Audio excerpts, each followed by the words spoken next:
Good evening and welcome to Kunzang Payal Choling. We're so happy to have you with us tonight for another teaching by Jetsunma Ahkon Lhamo.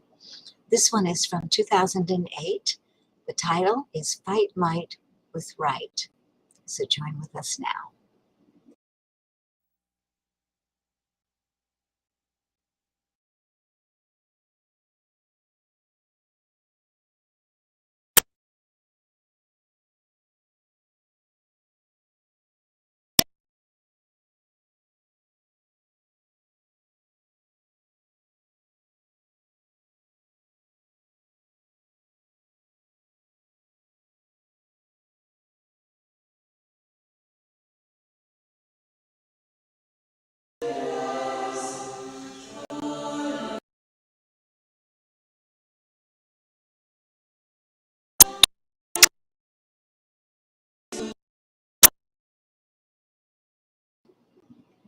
Okay, looks like that tape is not in good shape.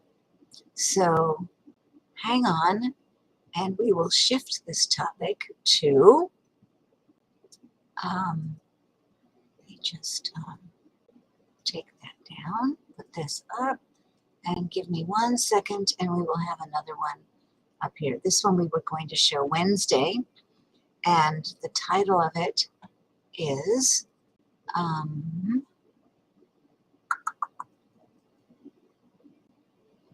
How Buddhism Differs from Other Religions.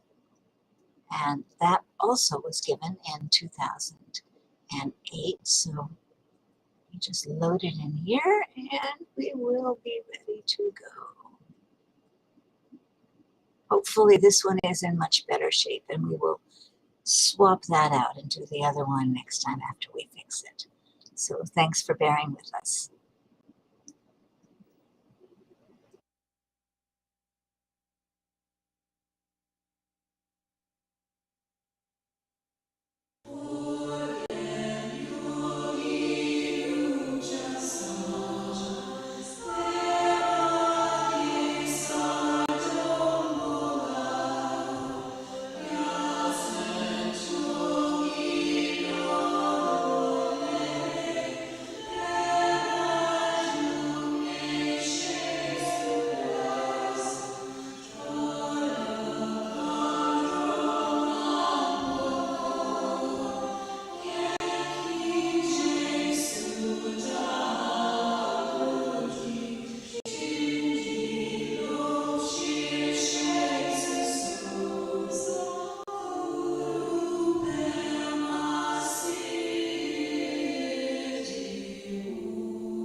So this evening's teaching will be to explain differences between practicing the Buddha Dharma and practicing other religions, because there are fundamental differences. And while on the one hand it seems like the right thing to do would be to say at the bottom of every faith there is the same truth, and so we all share that. Buddhists don't quite put it that way. The way we say it is that no matter what faith one is, within each of us is the seed of enlightenment, is the Buddha seed. So in that way, we are completely, absolutely equal in every measurement, looking at that particular idea or that concept. Means that each one of us has the potential for Buddhahood. Every sentient being, not only humans, but animals, unseen beings that we cannot see with our physical eyes because they are other dimensional. Sometimes people do have visions and they can see different things, but for the most part, other dimensions are not visible to us. But whatever kind of sentient being, and that is a being with senses, a being that feels and has consciousness, whatever sort of sentient being, each sentient being in their capacity to reach Buddhahood are exactly the same. So that means that each and every practicing Buddhist should hold in high regard every life form. Our habitual tendency is to respect people whom we are taught to respect. And we respect our teachers and our parents and our family, and we love the people, that we are connected with and so forth. But for the most part, we feel somewhat alienated from the rest of the world. And certainly in America, our culture is such that we feel alienated from other cultures. And so in the Buddha Dharma, we begin to break down that kind of divisive separation idea. We begin to understand that no matter what each person appears like, they have exactly the same capacity for realization, for Buddhahood. And so, what is the meaning, you ask? Why would this teacher then be sitting on a throne and I'm sitting way down there if we're equal? Why is that so? It has to do with the degree of awakening and the capacity for bodhicitta, or the great compassion, having studied it and given rise to it. And it has to do with one's past karmic potential and ripened. When I, for instance, first met my guru, he told me, oh, you have been reborn as a bodhisattva many, many uncountable times. And so the reason why you know the Dharma without being taught is you have that habit in your mind. And so now we'll teach you more and you'll know more. So that was his way of explaining how it is that I am in this position and somebody else might not be. But the truth of the matter is, even though I appear to be sitting on the throne and maybe someone else is on death row in a jailhouse, our capacity is exactly equal. Our level of awakening is not equal. Because a person who is awakening and who is giving rise to the great compassion, which is called the bodhicitta, that person would not be capable of killing. Just would not have the habit, would not conceive of it in their mind. Mind just doesn't go there. It's not to say that that very same person would say, I could just kill my kid, today. She's driving me nuts, or something like that. It's not to say that that wouldn't happen, but that statement is so thin. It's utterly meaningless when you realize that there is no habit or propensity for doing harm.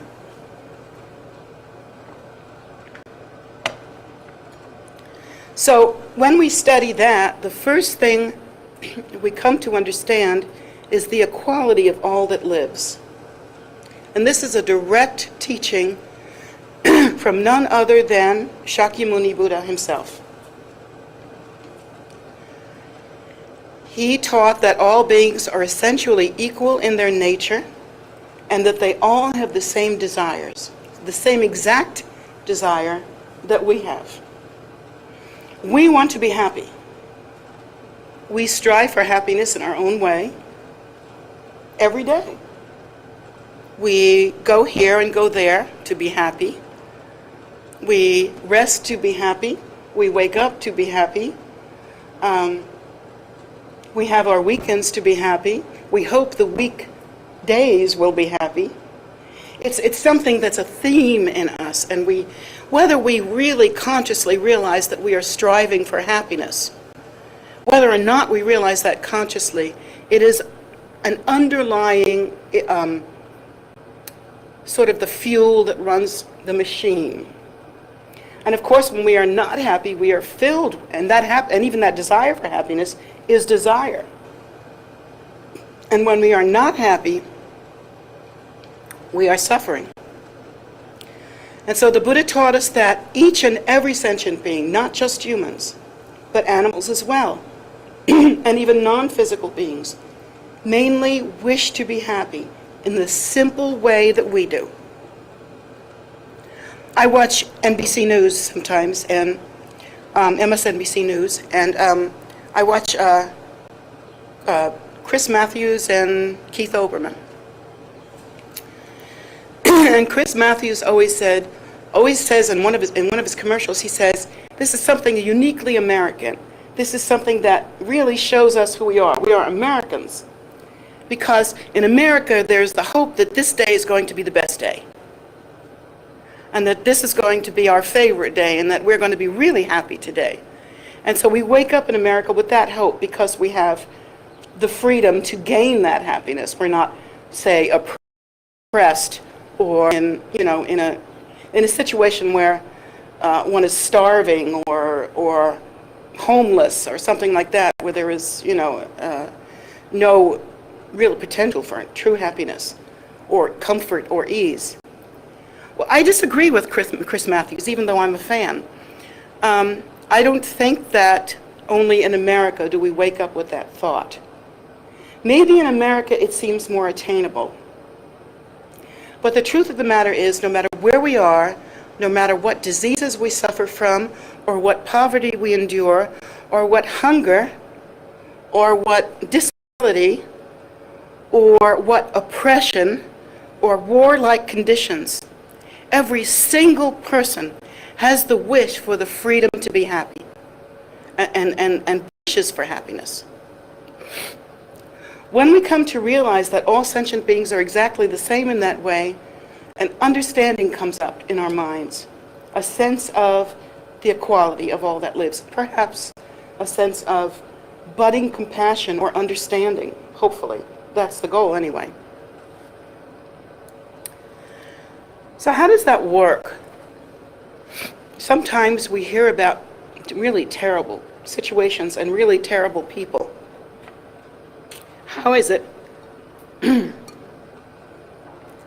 let's say, a serial killer who has murdered, and like Jeffrey Dahmer, somebody really like that, really strange, if you ever heard about him, serial killer that used to cannibalize his people and live with their dead bodies and stuff like that. Now, of course, our understanding of that is that the man is extremely, or was extremely sick. I don't know if he's still alive anymore. No? But extremely sick. I mean, we can understand that. But do we understand that as strange and abhorrent and bizarre and as ghastly his behavior was, he was striving to. But the confusion in his mind, the delusion in his mind was so thick that in order to be happy, he had to completely dominate another life form. But underlying that, even while killing and maiming and torturing people, he was striving to be happy. That's a bizarre thought. But it helps us to understand a little bit the nature of suffering sentient beings. And then we think about animals. I'm a real animal lover. For those of you that don't know, I just adore animals. And I feel very close to them. And I have a bunch. So they're my family. Animals suffer too. And I have come to understand through my own experience, and not just from the teachings, that animals also every day strive to be happy. Like I see my dogs move from a hot place to a cool place, from a cool place to a warm place, and it's wanting that to feel comfortable, to feel good. And whenever you buy them a new toy or a new treat or something like that, they're gung-ho on it because they want to be happy. And so I've seen that for myself in humans, and I've seen it for myself in animals. And so I absolutely, completely and totally understand that what the Buddha has said is true. And that while we are striving to be happy, we have absolutely no understanding as to how to go about it. And therein lies the rub, as they say. Therein lies the problem.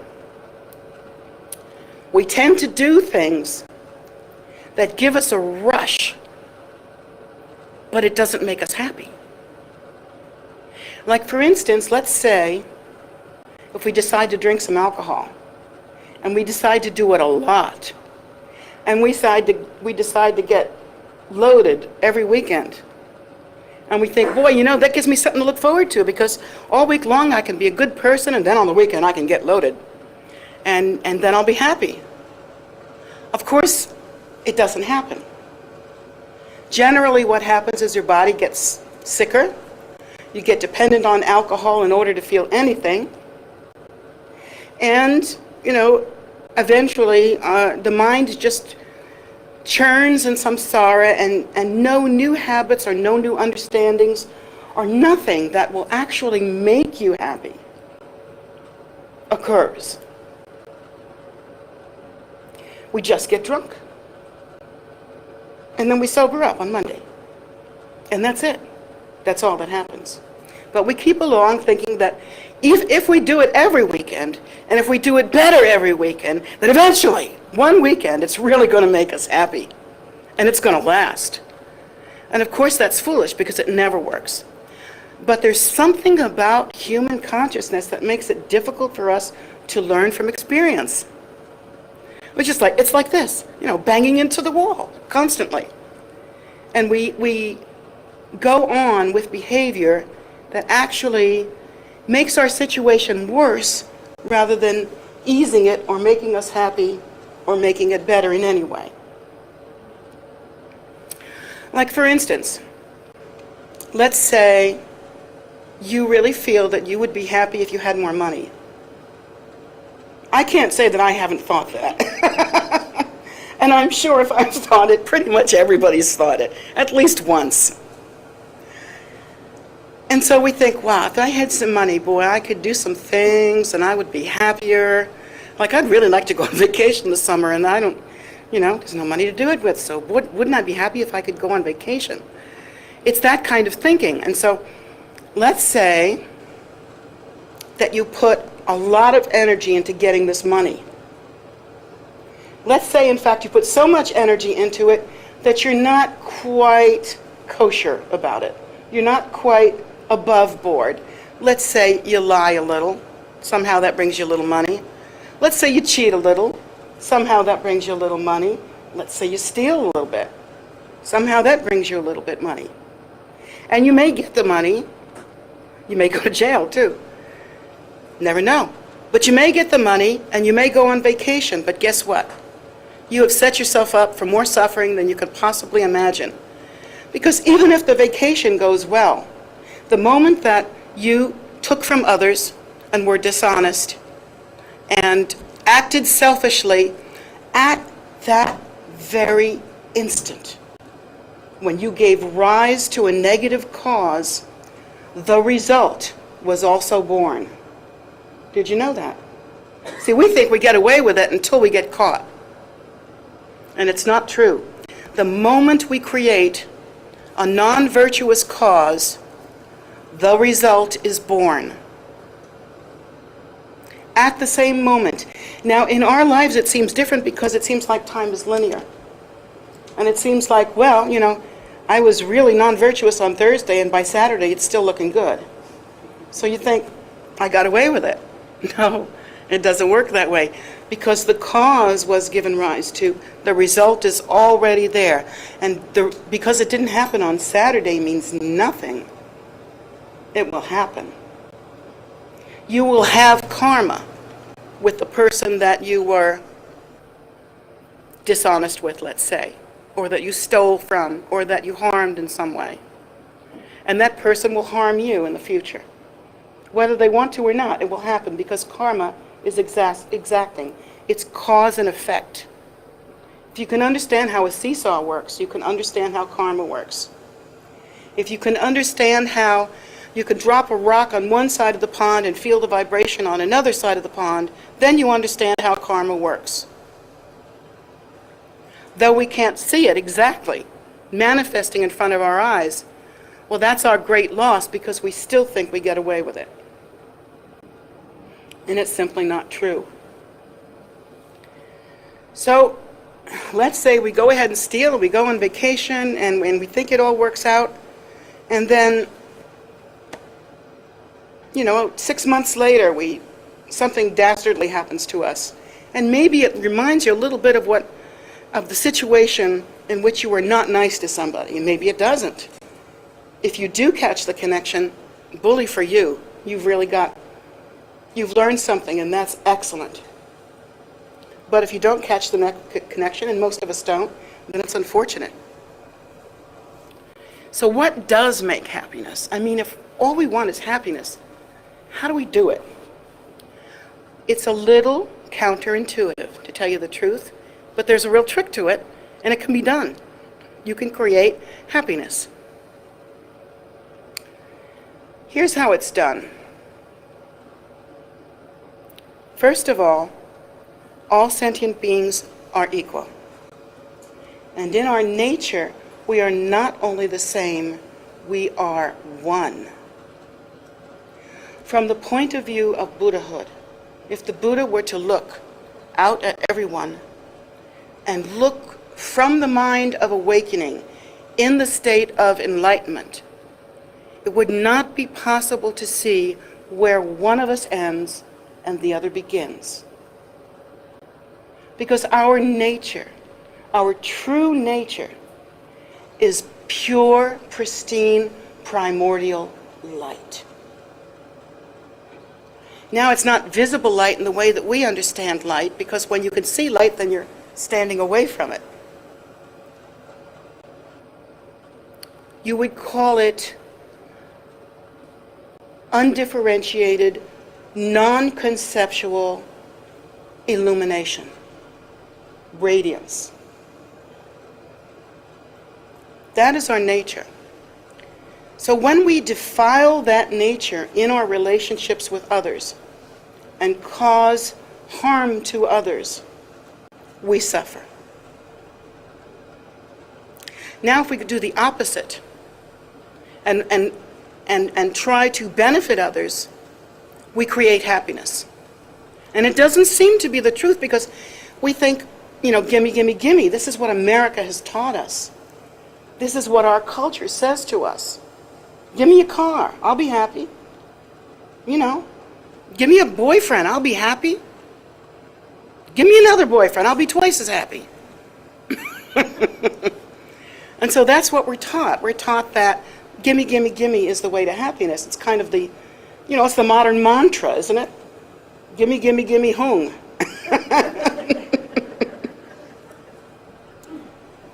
So we try very hard, and it doesn't work that way. What we find out is that in our oneness, we must uphold one another. We must not only practice kindness towards one another, but practice recognition. So let's say in my desire to be happiness, I decide the only thing that's going to work for me is a new car. Let's say in my materialistic American psyche, that's what I've decided. I've just got to have this new car. I saw it on TV, and I've got to have it. So whatever I do to get money for that car, even if it's honest, even if I go to my credit union and I, borrow, and I do everything right, I make the payments, and it's all legal and everything, you must understand it's ordinary. It's just regular. It's the stuff that you move around when you move an apple from here to here. It's nothing. It's ordinary, worldly gobbledygook. So, okay, you go to your credit union, and you get the dollars, and you get the car, and then what happens? You're happy for a little while, and then the car gets old. Baby throws up in it. Dog shits in it. Oh, excuse me. You spill milk in it. Or it just gets old. They get old. You drive it, and it gets old. Or you smash it up. Even better. Or now that you've bought it and gone to the credit union and cleaned everything out, you don't have money for gas. So this is not the way to create happiness. Even though the car might cheer you up for a little while, it is not going to change your life. It is not going to do what you hope it's going to do. And it's the same thing with the big ticket items, the house, and the non-buyable items like relationships and marriages and boyfriends and girlfriends and all that stuff. All of it are like Band-Aids in samsara. Quick fixes. When you're unhappy and you grab for something like that, your intuition tells you you're going to feel better. But the real solution is counterintuitive. And here it goes. If you are chronically poor, first of all, the Buddha has said, many people have gone to teachers and said, what was I in my past life? Or, what kind of being am I? Thinking that they're different somehow and that this is important.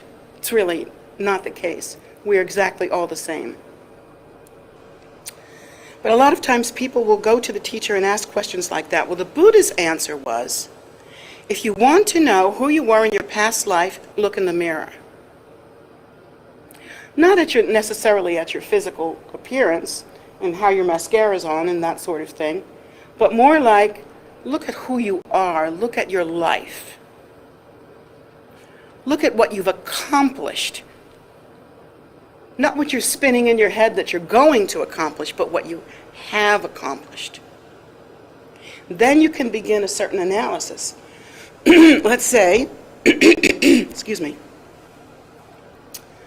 that you have a chronic poverty situation. You're chronically poor. You tend to work low-wage jobs and can't get the big jobs and just can't make the money thing work, and it's just a chronic kind of condition. So most people will think the best thing to do is like, get this, really go looking for this fabulous job, or or meet the fabulous man with the big money, or something like that, so that you can get rich. That kind of thinking will keep you in exactly the same position you've always been in, and it will never change. If you find yourself in a state of chronic poverty, you must understand that cause and effect relationships are operating here. You are now reaping the result of a cause that was created maybe early in this lifetime, more likely in another lifetime. And this is why it's so hard, is because you can't see it. We don't know what happened in our last life or 10 lifetimes ago. We really don't know what's the cause. But again, the Buddha says, here's where analysis is very useful. So we look and we say, well, I've always been poor, it's always been an issue. So what can I do to solve this problem? Is hoping for a rich person or a rich job to come along really the solution? Actually, no. What you should start doing, if you're chronically poor, is to give all you can to the poor. Counterintuitive. The shirt off your back if you have to. Now, people will try that and they'll come back to me and say it didn't work. The reason why is because how long did you try it? It took you lifetimes to get this habitual. You got to work at it a while. You can't expect to just be kind for a couple of weeks and then boom, we're home and dry. It's not like that. You have to actually take the grasping energy that you're feeling, that I want the money, I want the money, I want the money, and turn it around into I give what I can give. If it's a quarter, if it's 20 cents, if it's a penny, if it's a hug, if it's some extra clothes to people that don't have clothes, a warm blanket in the wintertime, anything. It doesn't have to be big bucks, but you develop the habit of generosity to the degree where it outweighs that graspiness that says, when am I going to get rich? When am I going to get rich? When am I going to get rich? See? By the time you've changed that habit, things are changing in your life. But until you change the habit, nothing will change. It's all about our habitual tendencies, you see?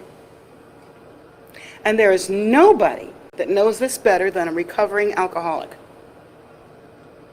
Nobody knows it better than a recovering alcoholic.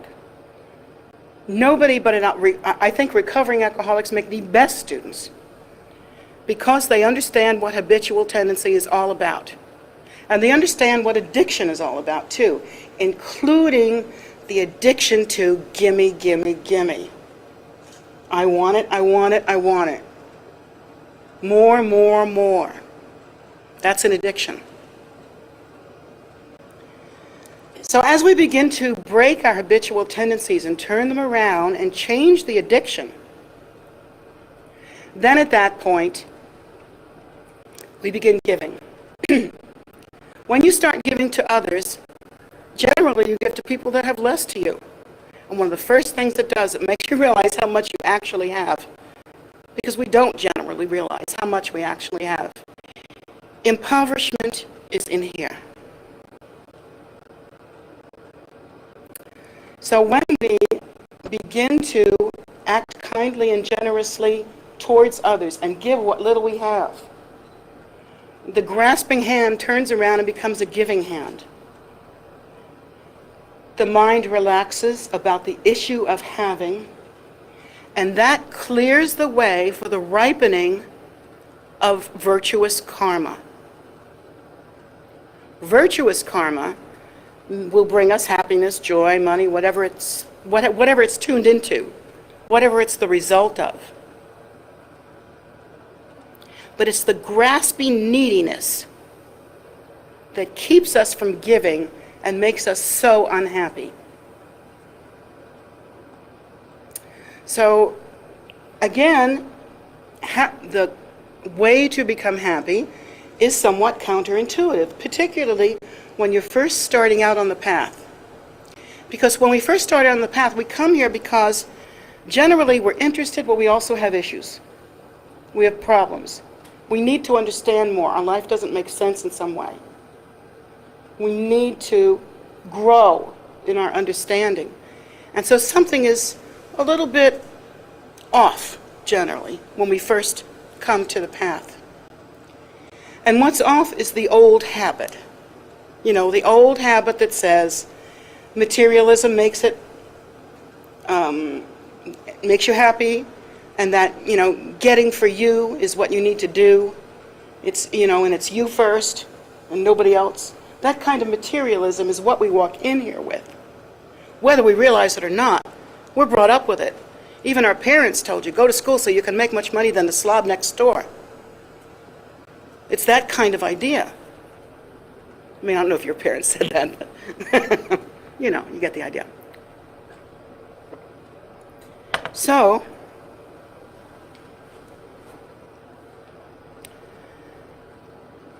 when we start to break that habit, it's a little bit difficult. One of the things we do when we first begin is to start to make what's called aspirational prayers. And you should start that this very night. You don't have to have any particular training or any particular empowerment or anything like that, and yet it's quite profound to start making aspirational prayers. Everyone that enters onto the path of the Buddha begins that way, by making aspirational prayers. And what they are basically prayer and well-being of all that lives. And so you can do that any want to. There's no instruction necessary. You don't have to read a prayer from a book. You can simply speak what is on your heart. Like, for instance, you might begin by saying, as I walk around the stupa, may all sentient beings know the opportunity of this blessing. Like that. Or if you wake up sick, instead of saying, I'm sick, instead you say, may all sentient beings experience radiant health. May they not suffer the way I'm suffering now. And if you're hungry, here, you can have this. But before you eat this, you say your aspirational prayer. May all sentient beings be nourished. May they have the fullness of Dharma. May they have plenty to eat and plenty to wear. And if you find you lose your job and you're poor and you just can't pull it together, You make stronger prayers, stronger and stronger prayers. May no one go without good work and good occupation. May no one suffer as I am suffering now. And if you break a leg before you start cussing or crying, may no sentient being suffer this pain, ever. May all sentient beings walk strong and have full use of all their limbs. Now, at first when you do it, you think, this is kind of namby-pamby. I mean, when do you get into the deep stuff? Oh, you'll get into the deep stuff. Trust me. We'll get deep pretty quick around here. But it pays, and it behooves us to start at start. And that's where you start. You begin to break the old habits and give rise to some new habits. Habits of generosity and mindfulness, thoughtfulness and caring. And we do this through aspirational prayers. I know when I read the paper, that's a great opportunity, for instance, to make aspirational prayers. Oh, may the suffering end in Burma. May this terrible situation, give rise to new purpose, and may the people find their empowerment and rise up, that kind of thing. Whatever comes to your mind. And this way, you break the habit of selfishness, neediness, and, let's see, what was the other one? Selfishness, neediness, and inability to connect the dots and see how your actions do create result and other people's actions do create result. So if you come back in a couple of months and you say, I'm still not happy. And people do that. I've had so many people come up to me and said, I have been generous for 2 weeks and it's no result. So what the hell is this? I've had people say that to me. And first of all, if you come to me and you say that, I doubt that you were truly generous even for those 2 weeks. If you say that to me. Second of all, it's just 2 weeks. How many years did it take you to be as miserable as you are? It's going to take some time. It does not happen overnight. So people often, they try to make these aspirational prayers, and the first thing they do is they don't have the feel for it yet. They don't really, it's not really in their heart yet. So they basically go, may all sentient beings be happy. I'm in a really bad mood. May all sentient beings be really happy. And it's kind of like that. It's almost like through my teeth, I'm wishing sentient beings to be happy. Because you're not used to it. And that shows you how you don't have the habit for that. And how it is not your habit to care for others. That right there is the proof in the pudding. That's the reason why we're suffering. And so it's if we just persevere through the 2-week mark, through the 6-month mark, through the 20-year mark, we become happy. And we do change. And our lives do change. But it takes persistence. And it takes getting to the point where you're not saying it through your teeth. It's really so natural to you that even if you wake up in a bad mood, you say, oh, I'm in a bad mood. Boy, I hope nobody else feels like this. Now you know you're getting somewhere. If your first thought is, I hope nobody else feels like this. And your first thought is for the consideration of others. That's really one of the main beginning points in the Buddha Dharma, is to give rise to compassion. And in the Buddha Dharma, there are mainly 2 kinds of compassion. There is ordinary compassion, and there is extraordinary or sublime compassion. Ordinary bodhicitta or sublime bodhicitta. Bodhicitta is the great display of compassion, which is our own primordial nature. So,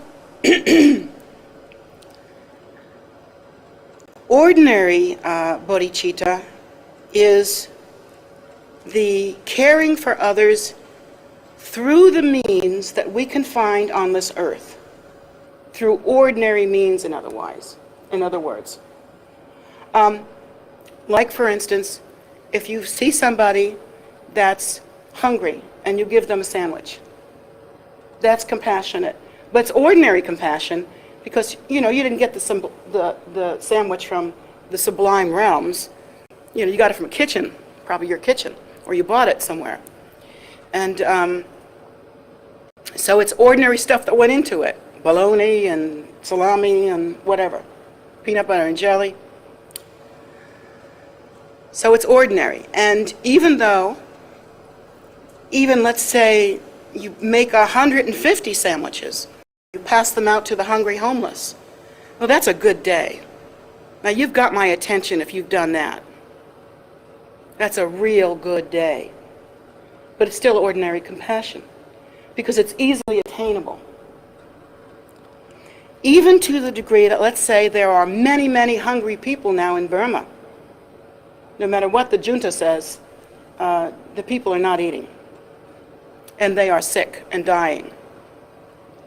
So, let's say somehow we magically can put together everything they need and just bust through the blockades and give it to the people. Let's say we airdrop everything they need and the whole place is satisfied and people have tents or homes or something to live in. They have the means to get food, they have food, they have bedding, they have everything because of this magnificent airdrop that you made. Let's say that's possible. Even though, and wouldn't that take a lot of money? That would take an awful lot of money. So it would take a fabulous amount of money, but still in all, it's ordinary human compassion. We never see ordinary humans doing that very much. And that goes to show you the pickle we're in. But it's still ordinary human compassion. Now, what is supreme or extraordinary compassion? That is compassionate activity that concerns and offers that which is not of this world. The great bodhisattvas that return again and again and again are considered to be totally demonstrating the great bodhicitta, because the nature of the bodhisattva is such that once they attain the certain bhumis, which are levels, we'll get to that deep stuff, I promise. Once they attain certain bhumis, then at that time they can step into enlightenment or step into nirvana and attain the rainbow body at any moment. But they hold back because they wish to benefit sentient beings. They look at the suffering of sentient beings, they see this terrible suffering and it moves them, and they return to earth to show them the way out of that suffering. That is extraordinary compassion. That is considered extraordinary compassion. So then, translating, teaching, creating the books of Dharma, offering these ancient teachings in a modern world so that modern people can continue to benefit from something that would ordinarily be lost to them. That is considered extraordinary compassion. When I held my little newborn son in my arms, I thought, I would do anything for you. I would do anything for you. I will care for you. I will keep you warm. I will give you my milk. And when you're done with that, I'll bake pies. And I'll do stuff. And I'll do, oh, you're so cute. I'll do anything for you. And then I realized I was lying to him. Because if my son were to get gravely ill, I would have no power to help him. or if my son were to die, even though I told him I would never abandon him, I would not be able to follow him into the next rebirth. I would not be able to see to his welfare. So there's my baby in my arms, and I have lied to him. That was one of the main things that made me practice really, really hard when I was young. Really hard. And I made it my business to learn how to provide the POA, which is the transference of consciousness from one level to the next, or from one life to the next rebirth. And that's the practice of POA, an ancient practice. And I made myself learn to do that so that I can help people and dogs and cats and anybody in the dying process, and even my own child, I could follow into the next life and make sure that his rebirth is good. So I've attained that goal, and I'm very happy for it. Very happy for it. So you see the difference there. A mother's love is so powerful, so extraordinary. You would feed your child your own body if they were hungry. And you look in the eyes of your child and you think, never has there been love like this. I would do anything for you.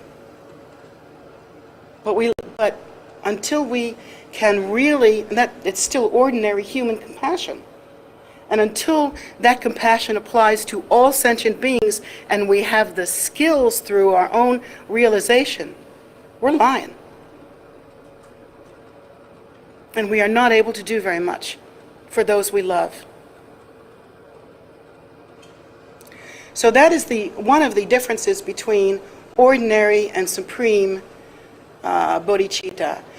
Let's say that a practitioner has dedicated their lives to practicing every day for the sake of sentient beings, for the happiness of sentient beings, maintaining their samaya or commitment practice very purely, practicing every day for the sake of sentient beings. That's extraordinary compassion. Even though you're doing it here on earth, the method for doing that did not come from the earth. It came from the realization and the awakening of the Buddha. If not for the Buddha's awakening, the technology would not be here. And so it's extraordinary compassion. And as we progress along the path, the first thing that we do, like the 2 feet of the path, is to practice ordinary and extraordinary compassion. This is it. This is the feet of the path. This is what gives you the legs, the ability to go the distance. And if all you're concerned about is yourself and your own delusions and illusions and your own BS, and really not out there for the sake of sentient beings, doing your practice every single day for the sake of sentient beings, then you're not there yet. It's just not there yet. And that's why we call it practice.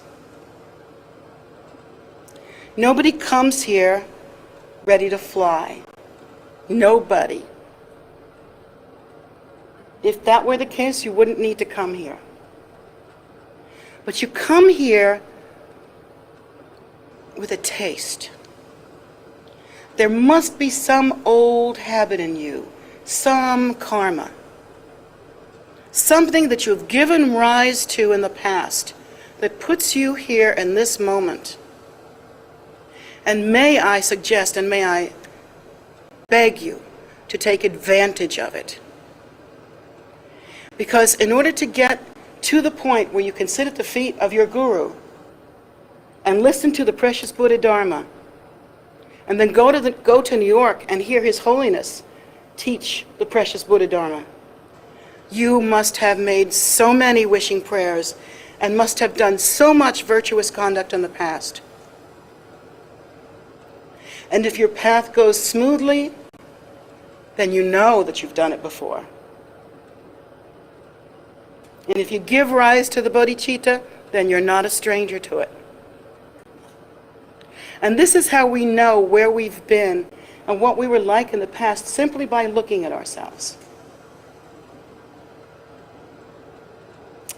If we're poor, we didn't give enough. If we're sick, we did not see to the welfare of others or caused them harm. If we are mentally incapacitated, then we caused someone else mental suffering in the past, or many people. Those that die young have either killed others young or caused others to die young. So these are the things that we're looking for, and these are the things that we can overcome by practicing the Buddha Dharma. It can be overcome. The most glorious thing about the Buddha Dharma is that you don't wait for a blessing outside of you, for permission, or for the grace to ascend to the heavens for no apparent reason. That's the great thing about Dharma. It's real. In the Dharma, you are given the tools that you need to change the circumstances of your life and to change the condition of your consciousness as well. And the way that that happens, of course, is through our practice. The difference between our own religion, which is basically a non-theistic religion, and other religions is that other religions see a blessing from outside. They wait for a redeemer who will make it okay, no matter what their activity is. Like, for instance, my family, my stepfather was Catholic, and he was an alcoholic and would beat us mercilessly. I mean, we were brutalized as children. I mean, really. It was a terrible, terrible situation. But then we'd all tromp off to confession, free and clear by Sunday afternoon. So you can see I don't have a good feeling about that. Because they were never required to change. And even the parish priest knew that my mother was getting the stew beat out of her all the time. And, he would recommend confession. So we're not like that. We believe, we understand in the relationship between cause and effect. You can't murder a handful of people and then confess it and accept Jesus as your Savior and be okay. We don't believe that. Or anybody. You can't accept Buddha as your Savior and be okay. You can't accept me as your Savior and be okay. You have to walk the talk. You have to walk the path, and you have to practice. So yes, your conduct matters a great deal. What's in your mind matters even more. And if as you practice your path, you find your joy increase, and it smooths out for you, you know you're getting somewhere. So in the Buddha Dharma, we do not wait. We understand that yes, there are the Buddhas and the Bodhisattvas. And we are taught that there was Shakyamuni Buddha, and let's see, who's up there? We have Vajrasattva, we have Shakyamuni, we have, Amitabha, we have, who is that next? I can't see the hands. Okay, and we've got Tara over there, we've got another Tara, we've got all these different statues. And so they are symbols of the Buddhas. Do they actually exist? Yes. Can you pray to them? Sure. Are they separate from you? No.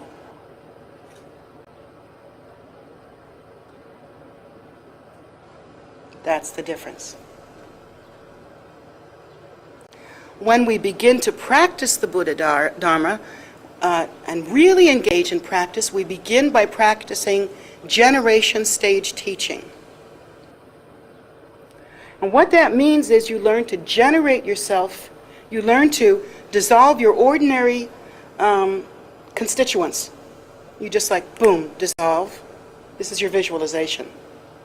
And then you give rise to yourself as a seed syllable, and we'll teach you what that is. And then from the seed syllable, you become the deity.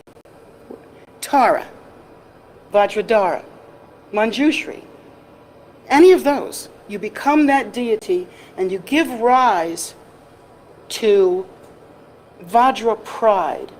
It's not like, haha, I'm the deity and you're not. It's the realization of your nature. and the nobility of that.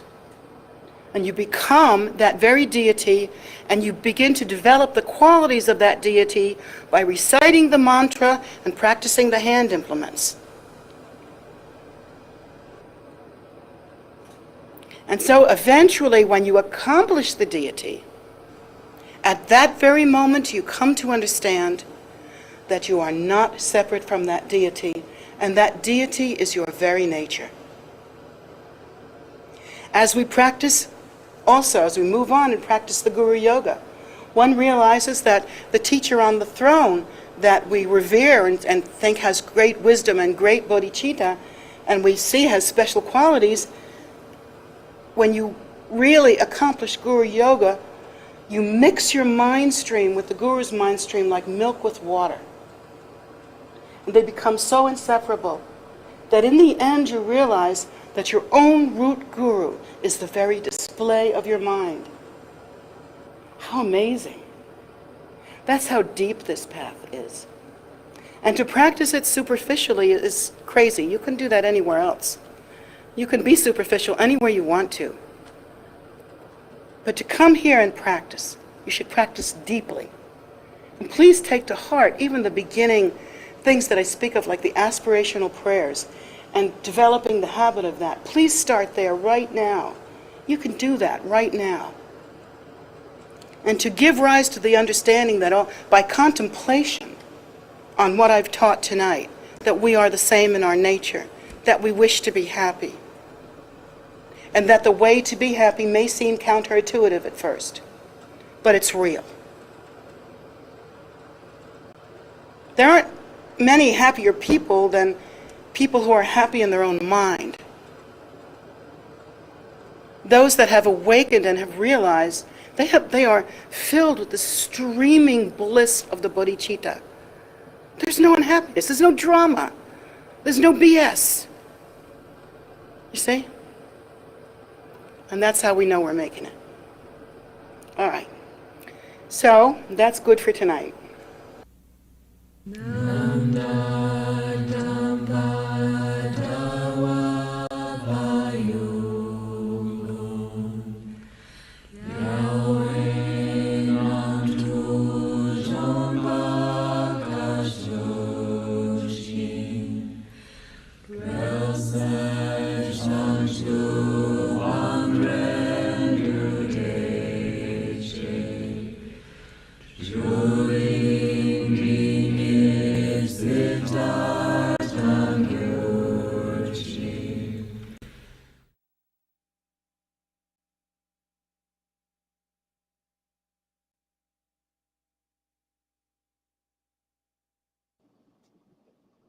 So thank you very much for joining us tonight. And I apologize for it not being the Fight Might with Right teaching that we had intended, but this one was really good, and I hope you enjoyed it. I don't have my sheet up. This teaching was entitled How Buddhism Differs from Other Religions, and we were going to show it next Wednesday, but I'll hope to have the Fight Might with Right all straightened out by then, and maybe we can show that then. In any case, I'm so glad you join us for all of these, and you are always welcome. They also remain up on YouTube, and you are able to go up on YouTube and check them out anytime. So they are there. YouTube is a little complicated to find your way through, so we're working on that, hoping to make it better. But you can look, there is a playlist called Jetsunma's Teachings, so that would help some. Anyway. So back to where we are. Jetsunma's teachings are shown, though, Wednesdays at 7:30 p.m. and Sundays at 11 a.m. And so those are the two times we do our best to have them on screen, unless for some reason there's a lot of other activity going on and we have to put something else up. And then also meditations we show on YouTube. I shouldn't say we show, actually, we have an Ani who comes and does this live on Sundays and Saturdays at 10 a.m. Also on YouTube. On Facebook in the evenings, we have a Medicine Buddha practice at 7 p.m. It goes about 15 minutes.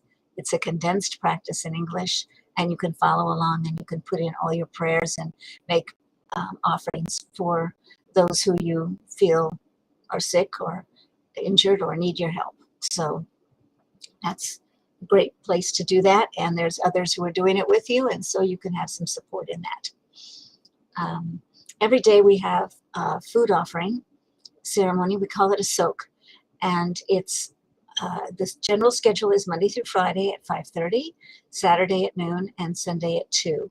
And again, that changes if we have a lot of activity, but in general, that's where you will find those. The best way to know if you're going to find it and where to go to get it, because those are on Zoom, is to go to tara.org, and on the main menu bar, you'll see Meditate, Pray, Study, and under that you'll see the webcast and also the calendar, same page.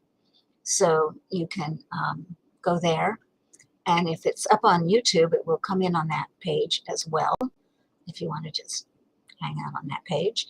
We're working on getting Facebook to connect to it. Facebook has some challenges. So that's where we are. That's what we do. We also have a beautiful temple here that we'd like to invite you to if you're in the neighborhood. Jetsunma has created really a celestial palace of animals, as she has spoken of a lot in today's teaching, of and they're all so friendly. And I mean, geese and chickens and turkeys and pigs and animals that you might not encounter. I mean, I hadn't. So, you know, to meet up with as, you know, friends and live beings. So you can come and pet them and make a connection that way. We have walking trails, meditation gardens, stupas, statues, places that you can just go and feel peaceful and really connect with yourself. And also there's lots going on here. In addition to the animals, we have gardens that are feeding quite a lot of those in need in our area. We partner up with distribution hubs, and so we take the goods there and you know, the crops when they're harvested, and off they go. And so we make a lot of connections like that, and we have a lot of people who just love working in the ground and love doing that. Also, by the way, there's chicken eggs if you want to come on weekends. I just thought I'd throw that in because they're really good. Anyway, all of this is for you. As soon as we are able after the pandemic, or when we're able, we will be open inside. But right now, we are always open outside from dawn to dusk here to give you places to be, and you're welcome to come. Let's see. There's also the opportunity, if you wish to make an offering to Jetsunma, you can do that through her PayPal account, which is jetsumagift@gmail.com. That's on the chat. And also on the chat is our email, kpc@tara.org. You can email that address and ask us any questions if you have them, and someone will get back to you and help with that. So we try to do our best. We do our best to be responsive, and we're pretty good at it. So we hope that you take advantage of any or all of those offerings, and we hope to see you soon online, if not in person. Thank you so much again for joining us. Take care.